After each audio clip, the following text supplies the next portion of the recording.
Today we're studying Section 3, Setting Grace's Foundation.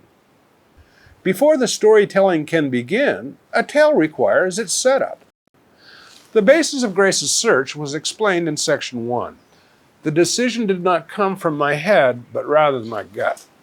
I was being instructed to renew my spiritual search, not for the purposes of elevation, but instead survival. I would either take Grace's offered road or continue my life's demise. Section 2 then dove into the heart of my darkness. There I revealed being a human train wreck, thanks to living within the thrall of my ego-driven self.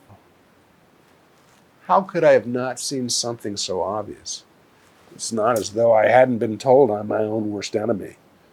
What I have since recognized is the difference between hearing a truth in my head versus embracing its reality in my heart. Grace's pursuit unlocked the truth of myself, one I'd avoided looking at for far too long. I was the source of my problems and no one else. Should an individual read Section 2 and not identify with it, then that person is unlikely to find Grace's path of value, at least not yet. Until I was willing to face my duality, ego versus conscience, and the conflict it subliminally creates, I would remain doomed.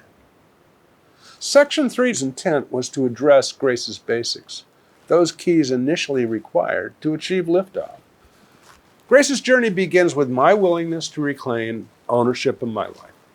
It might be a mess, but through taking responsibility, I was asserting my power to do something about it.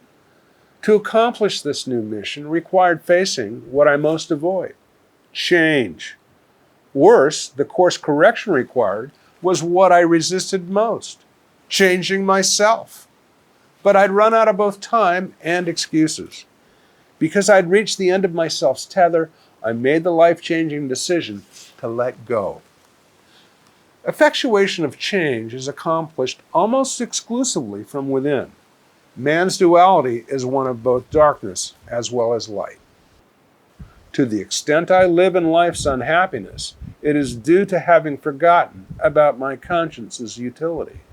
Once its presence was rediscovered, enjoying the light of my conscience's full embrace became my holy grail. That spiritual motivation was the difference maker.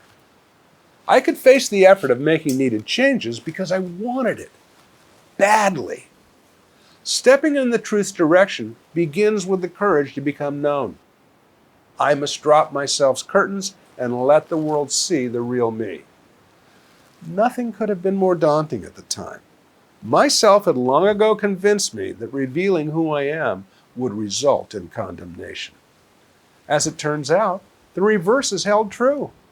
By allowing my true identity to come out of hiding, I became the person I am, a fact celebrated by those who know me.